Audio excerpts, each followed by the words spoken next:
Welcome to Split Decision, everybody. I'm your host, Mike Zorski. Alongside me is Anthony Willis. Been a crazy year in sports. 2010's really just been something out of proportion. Yes, it has. And starting with this past World Series we had that just got done last night, the Giants defeating the Texas Rangers in 5 games. The most fascinating part about it to me, Anthony, is the fact that they beat Cliff Lee twice in the playoffs. They beat Roy Halladay and Roy Oswalt. It's the Giants just came out of nowhere, a bunch of misfits, and they were able to get timely hitting. And against Texas, they just outplayed them. Yeah, with Cliff Lee last year, you remember in the World Series, was 2-0 in a losing effort to the Yankees. And once again, he gets roughed up, in the World Series this year by the Giants. Their hitting was just on point. Cody Ross has been an unsung hero for the Giants. And Edgar Renteria in the last game with a 3-run home run off Cliff Lee in the 7th inning that iced the game for the Giants, who, by the way, win their first World Series since being in San Francisco, which goes back 56 years.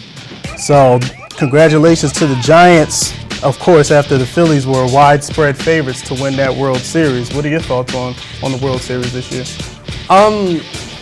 Edgar Renteria was unbelievable. He's a guy who's been an unsung hero for a lot of teams in this league. He's been a good player for a long time.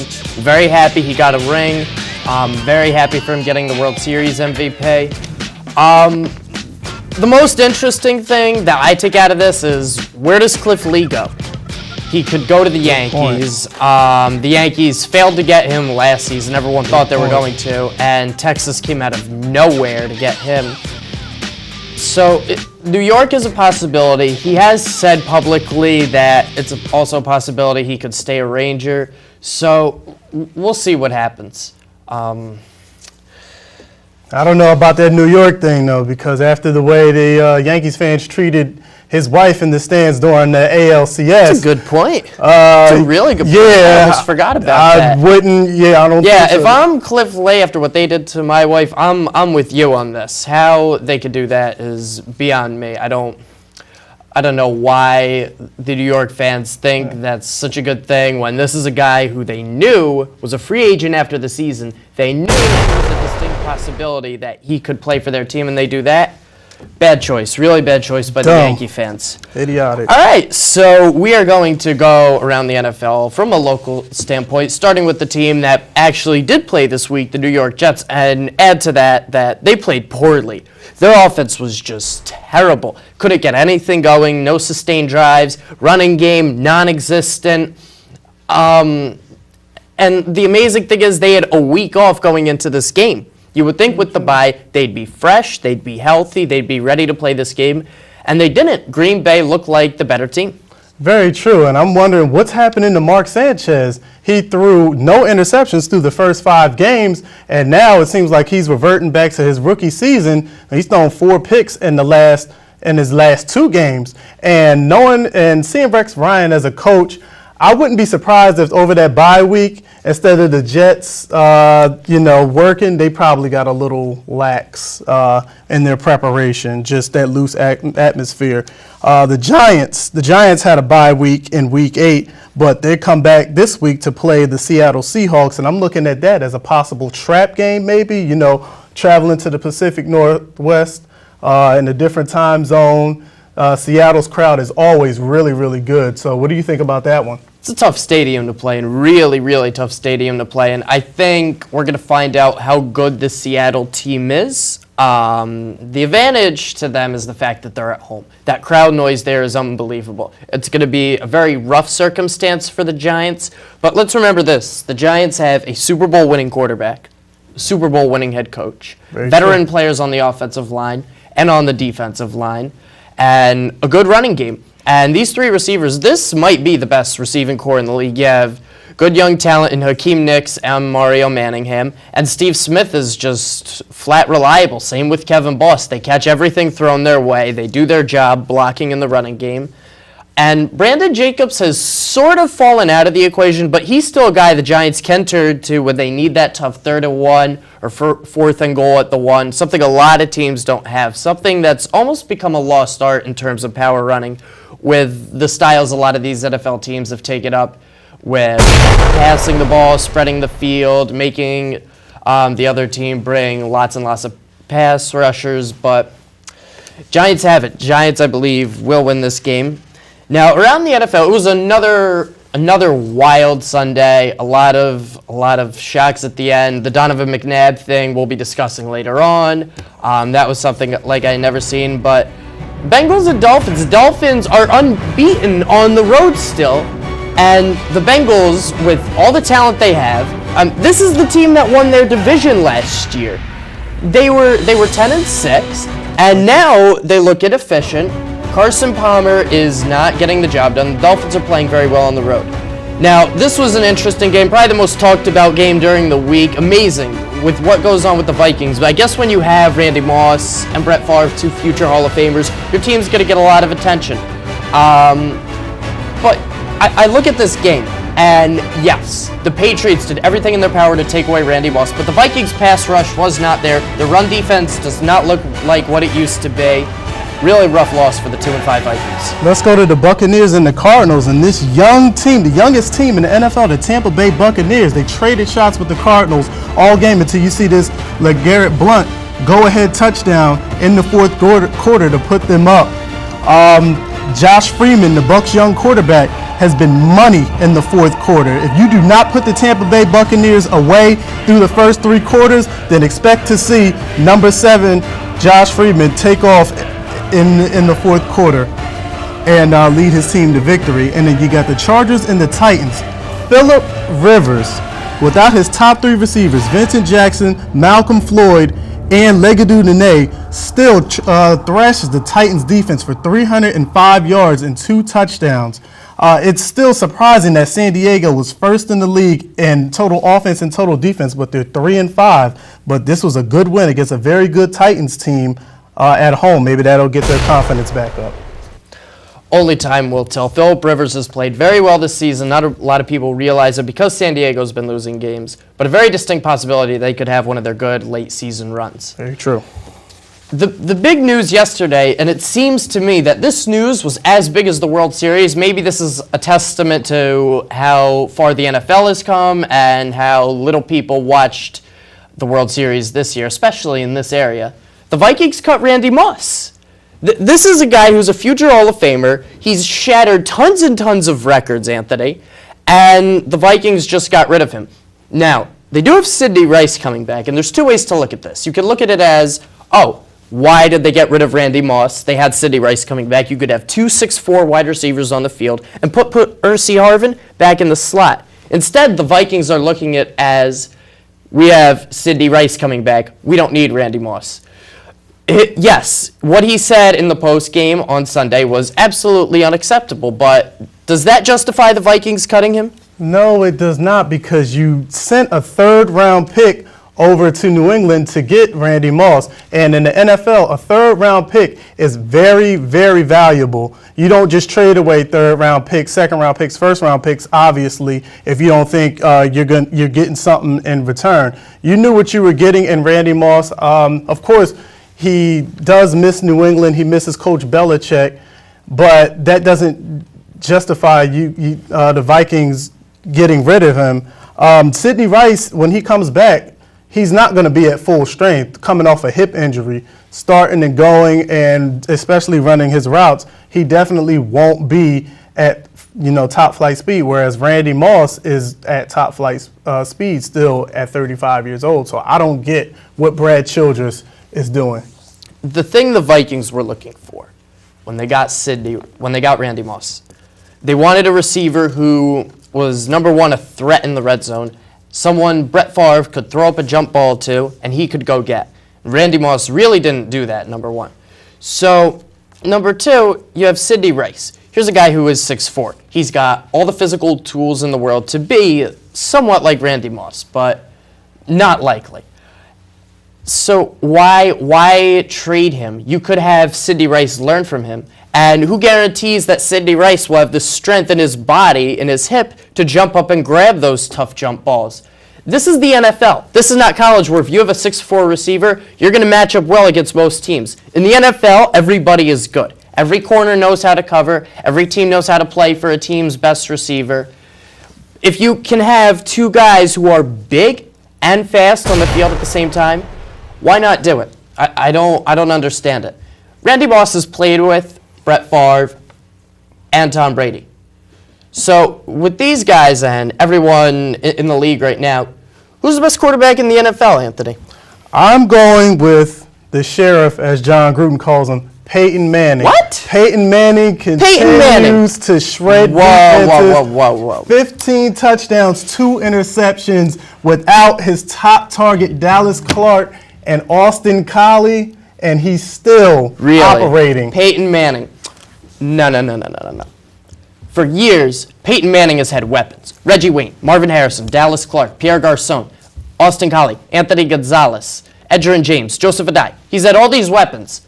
Tom Brady's had Randy Moss and Wes Welker. He didn't even win a Super Bowl with either one of them. He won it with guys like Deion Branch and Troy Brown. He's had not even half the weapons that Peyton Manning has had to work with.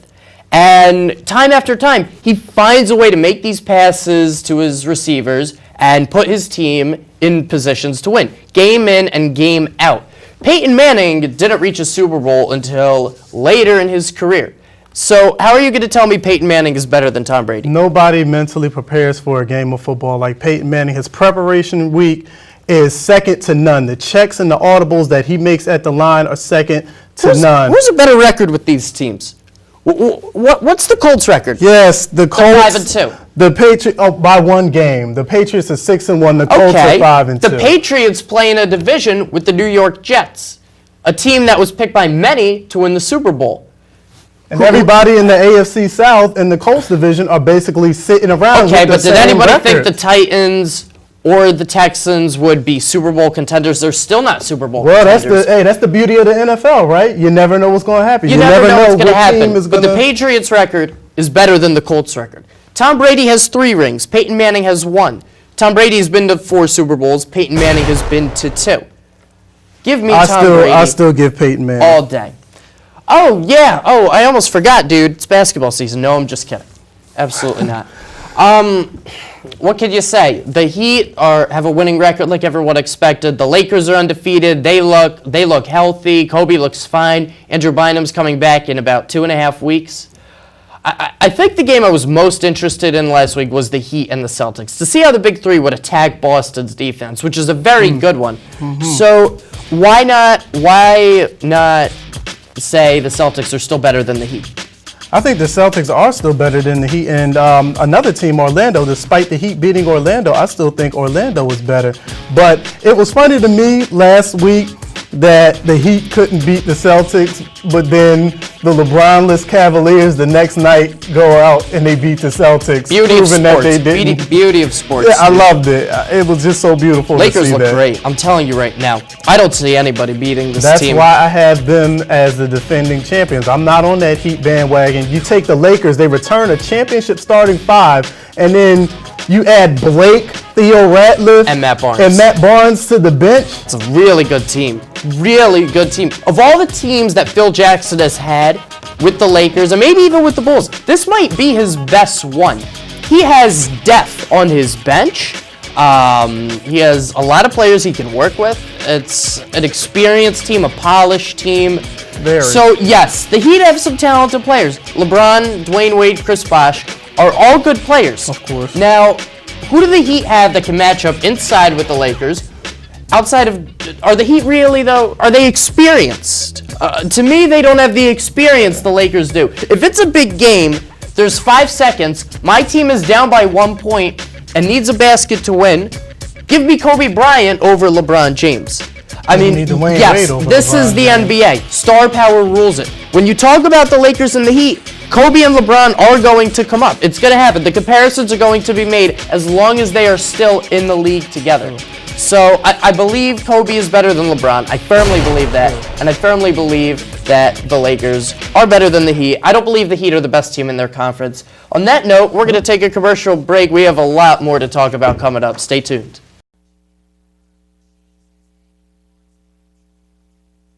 He's over by the stairs. Okay, thank you. What are they? Love handles. Lots of people lose them taking the stairs instead of the escalator.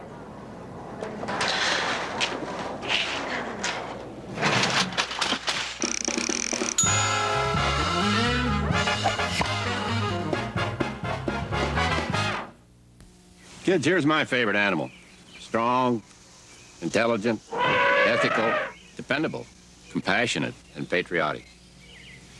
By the way, where's John? Intelligent, strong, ethical, dependable, compassionate, and patriotic.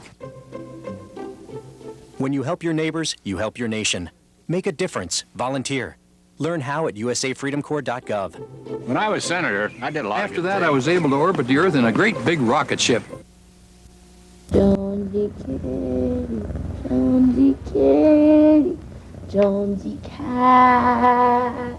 She is my kitty. She is my squiddy. She is my Jonesy. She is my Jonesy cat. She is my cat. Things can get pretty ugly when you're bored. In an after-school program, you can find something way better to do. Hi, and welcome back to Split Decision. Anthony, along with Mike Zahorsky, and I would like to ask everybody out there, what is your fantasy football? Mike, who are your fantasy picks for this week in the NFL? Well, I got Peyton Manning against this Eagles defense. I don't see the Eagles defense being able to stop him. I think he's going to have a big day. Then I'm going to go with Ahmad Bradshaw. Seattle's run defense has been shaky. You can run on them. I expect Ahmad Bradshaw to have a good day on Sunday. Wes Welker versus Cleveland should be a good pick. Wes Welker is usually a 10-catch, 100-yard guy every week. Even though he did not have a good week against the Vikings, I expect him to bounce back with a big week on Sunday against Cleveland. And for defense, I'm picking the Jets defense versus Detroit. I know the Jets are going to come out fuming. They're going on the road. And Detroit's coming off a big win against Washington. Might be letdown time for them. I like the Jets to have a good game. Okay, and for mine, I have Phillip Rivers going up against the Houston Texans. I have the #1 passing quarterback in the NFL, and Phillip Rivers with 2,649 passing yards going against the last-ranked pass defense in the NFL. So that is a no-brainer for me. Phillip Rivers has been doing it all season, even without his top targets. For running backs, I got LaShawn McCoy going against the Indianapolis Colts. The Colts run defense is ranked 28th in the league, and McCoy has been a do-it-all back all season with 5 touchdowns, 477 yards, and he's second among running backs in the NFL with 38 catches. For wide receiver, I'm going to cheat a little bit since we don't do tight ends on the show. I'm going to get Antonio Gates, the tight end for the San Diego Chargers, who absolutely runs like a wide receiver and catches anything as a matchup nightmare good pick. for defenses. Really so I'm going good to cheat a pick. little bit, and I'm going to use Antonio Gates. I'll let you have that one. And for defense, give me Green Bay against John Kitna and the Dallas Cowboys. Another good pick. That offense has been atrocious since John Kitna has took over for the injured Tony Romo. And Did you hear this is my last show? I'm going to start at quarterback for the Dallas Cowboys on Sunday. And I bet you could lead them to a playoff push better than John Kitna could. I So. probably could. I don't doubt for a second that I could, actually. Speaking of these Horrible. games, we are picking right now. He's going to pick second. I get to go first. I'm special. Whoop-de-doo. All right. Giants are going to beat the Seahawks. They're just on a roll right now. They could be the best team in the NFC. I think they're going to win in Seattle. I think it's going to be a tough game. It's never easy to win there, but I do think they're going to pull this one out. It's going to be good for the team's morale, eking out a tough road win against an NFC West team. I have Baltimore beating Miami. Baltimore has lost to Miami the past 3 times they played. Ravens are coming off a bye. They're going to be fresh. They're going to be healthy. Ed Reed, I like that defense. I don't see Baltimore losing that game. Atlanta over Tampa Bay. Now, Raheem Morris came out and said he believes his Tampa Bay Buccaneers are the best team in the league. No. Just, your team's good. Your team is on its way. Maybe in 2 years, if you draft well, get some good free agents, you could be, because Josh Freeman's a very good quarterback. And your defense makes some plays. But I like Atlanta. Matt Ryan, the reason they call him Matty Ice, he's ice cold. He really just knows what he's doing out there, makes the right calls, almost like Peyton Manning or Tom Brady, just doesn't have the ring to prove it yet, but he's getting there. And then I like the Steelers over the Bengals. I think the Steelers bounce back and get a tough AFC North road win. Okay, and for my games, I bet you at the beginning of the season, if I told you that Oakland and Kansas City would be playing for the lead in the AFC West, I bet you wouldn't have believed me, but that's I would right. have laughed at you. I'm taking Oakland over Kansas City. Oakland has scored 92 points in the past 2 weeks, blowing out the Seahawks last week 33-3, and then 2 weeks ago 59-14 against the Denver Broncos. You and I could score on Denver, though. Give me Miami against Baltimore. Miami's 4-0 on the road. I like Baltimore. Baltimore's a good team, but give me the hot road team. Tampa Bay, I'm gonna disagree with you again. Tampa Bay over Atlanta. You're killing me today. If Atlanta does not take care of Tampa Bay before the fourth quarter, Josh Freeman and that offense will take over. Give me the Eagles over the Colts. The Eagles reloading. Michael Vick, Deshaun Jackson, Jason Peters, and Broderick Bunkley all returning this week. Peyton Manning is going to lose to the Eagles. He's torched the Eagles over his career, but I just think the Eagles are getting all their pieces back at the right time. You're out of your mind. You are out of your mind. Andy Reid, 11-0 after the bye. Speaking of out of their minds, the Philadelphia Phillies are out of their mind because it does not look like they're going to pick up Jason Worth, the best right-handed hitter in your lineup, and Ryan Howard and Chase Utley are not coming off good years. But this is Jason Worth. He's been one of your most consistent players for the past 4 years, and they're just going to let him go? Why? I have no idea. You know, Philadelphia sports has a history of, I don't want to say being cheap, but that's kind of how it is, except for, of course, the Ryan Howard deal that just got done in the middle of the season for $125 million. But Jason Worth has been nothing but a blessing to the Philadelphia Phillies since he's gotten there in 2007. He's hit 95 home runs since he came over from Los Angeles. So I don't know why they would want to give up Jason Worth. And why would you give up Jason Worth? I don't know if there's any good right-handed or right fielders in free agency this season. Maybe you can help me out on that one, but it doesn't make sense that... There's one guy I think the Phillies should take a look at, especially if they're going to let go of Jason Worth, and that's Maglio Ordonez. Okay. This is a guy who's been a good player in this league for a long time. Now, I know the Phillies are set on Dominic Brown. We know that. They really like this kid. He's got a lot of speed. He can hit for power. He's a good fielder, but you already have a plethora of left-handed hitters with Howard, Utley, Rollins and Victorino will hit left-handed for the most part. Yes, they are switch hitters, but the majority of teams they will be facing will have right-handed pitching, and Raul Ibanez. So right there, that's 5 left-handed hitters. On your bench, you have Brian Schneider, left-handed hitter. Ross Glode, another left-handed hitter. Phillies need right-handed bats. That's what they need. They need right-handed bats. They need someone who is going to consistently produce. They can't have guys that are going to be as on and off as they were this year. It won't work. They will lose in the LCS again. Maybe, and you know, Jason Worth being the hometown guy, or maybe he might give the Phillies the hometown discount. You never know. So I think the Phillies should definitely try to re-sign him. Definitely. And we are switching on to the BCS and college football. Now, a lot of people argue whether the BCS is a broken system, what should be done with it. Mike, I'm going to ask you, what should be done with the BCS? Well, I believe the BCS should be obliterated, gone. And what they should do is take all the conferences and the winner of each conference, set those teams up for a tournament, for a playoff. This way, you get better representation from each conference, and that includes the WAC, the MAC, and other conferences that are considered non-BCS contenders. Boise State is the best team in the country. Let's not make any mistake about it. They have the nation's longest winning streak. Not Alabama, not Oregon, not Auburn. Boise State. TCU's really good too.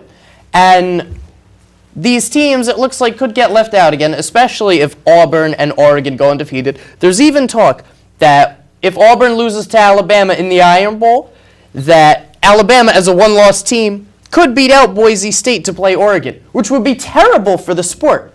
Yes, Alabama's great. Everyone likes seeing Alabama win. But people want to see a new face.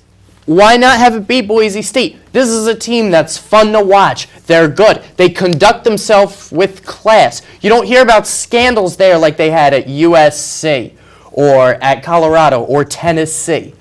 Why can't they get the same respect that other teams got? I don't understand it. It's a disgrace to the sport. And of course, as you argue that point, people are going to argue right back with you and say the teams that Boise State plays in the WAC conference, Nevada, San Diego State, teams that are basically cakewalks for a Boise State team, where as the country, is in love with the SEC, and of course, a one-loss SEC team will jump an undefeated team from any other conference, basically, because of teams like LSU, Boise State in the Florida. SEC, then. Let's see how they do. I don't know if they'll fare as well as they do in the WAC conference, but I think they might fare pretty well in the SEC. That's a very good point. They could. Last words, Ant. All right. Now, something has been really irking me in the NFL. Mike Shanahan. What are you doing benching your quarterback, Donovan McNabb? Okay, you get there, you need a quarterback to run your system like John Elway did in Denver. Somehow was able to pry Donovan away from the Philadelphia Eagles. You get him in April and spring. So basically he has April, May, June, July, August to get the Redskins system down, and you take him out with less than 2 minutes to go for Rex Grossman, who you say is better suited to run the 2-minute offense than Donovan McNabb. Donovan McNabb doesn't know the 2-minute offense. I know the NFL. I may not play in the NFL, but I know that the 2-minute offense is ran every single day, almost every day in practice. It is essential to the game. And Rex Grossman's best days were in college at Florida. So you can't tell me that Rex Grossman is suited to do anything better than Donovan McNabb but stand on the sideline and hold a clipboard and have the headset on. And then the reasons that you gave for benching Donovan McNabb. On Sunday, it was Rex Grossman's better suited to run the 2-minute offense. On Monday, you give some quote, Donovan's cardiovascular endurance wasn't very good. So basically, you're calling your starting quarterback out of shape. You're calling him fat and out of shape, which you knew what you were getting with Donovan McNabb. His practice habits may be a little off, but you weren't singing the same things in April when you got McNabb and everybody in Washington was so excited to have finally a quarterback after going through Patrick Ramsey, Danny Werfel, Jason Campbell, and quarterbacks like that. I know the McNabb-Shanahan relationship going forth is damaged. Do not expect to see Donovan McNabb back in Washington next season. He'll be on the first ticket to Minnesota, in my opinion, probably with Brett Favre retiring. So Mike Shanahan, you basically just lost the best quarterback that Washington has ever seen. If Brad Childress is fired, though, do you think Donovan still goes over to the Vikings? I think so. And a dark horse, Michael Vick. So watch out for Donovan or Michael Vick, two Eagles. Something's been bothering me, but it's not just with one sport. It's with all sports. How ridiculous are ticket prices? They are disgusting. To get the license to buy season tickets for the Jets or Giants starts at about $5,000. Do you know the owners still owe $60 million for the stadium that was torn down? Not the new stadium. This new $800 million stadium, that hasn't even been fully paid for, if it's been paid for at all, because they still owe $60 million for the other one. Now, yes, That is why you've got these ticket prices. But at the same time, stop making the taxpayers and politicians pay for these stadiums. Pay for them out of your own pocket. Stop charging your fans ridiculous prices to go to these games. Amen. For nosebleed seats at the Jets-Vikings game on Monday Night Football, something I wanted to go to. I wanted to see Brett Favre before he retired. Nosebleed seats, $125 a ticket. That's ridiculous. Ridiculous. That doesn't include all the fees they're going to charge you with, because you can't get tickets at the box office anymore. They're sold to corporations and to people who resell them on StubHub within hours of their release. And it's impossible. You also have to pay these fees on StubHub that are atrocious. It's like another electronic service fee. This isn't a shipping and handling fee we're talking about, Anthony. This is a copy, paste, and email fee. $5. Then a buyer's fee. That's $19. So on top of what you're paying even more just to have the ticket sent to you over the internet. I don't understand how they believe they're doing good to the people by charging these prices for tickets. Going to an NFL game for middle-class America has become impossible. It's something that needs to be done. It needs to be looked at, and how they sell tickets needs to be completely changed. Ticket prices are too high. Makes me upset. Really does. And on top of that, my favorite ticket, my ticket from Roy Halladay's no-hitter was thrown out by my cleaning lady. Oh my goodness. Really upset about that. We are done here. I'm done here. I'm going to go home and cry about the fact that I can't frame this ticket. He's Anthony Willis. I'm depressed I'm now. Michael Zahorsky. That was a depressing end. We'll try to give you a happier one next week. Pound it, baby.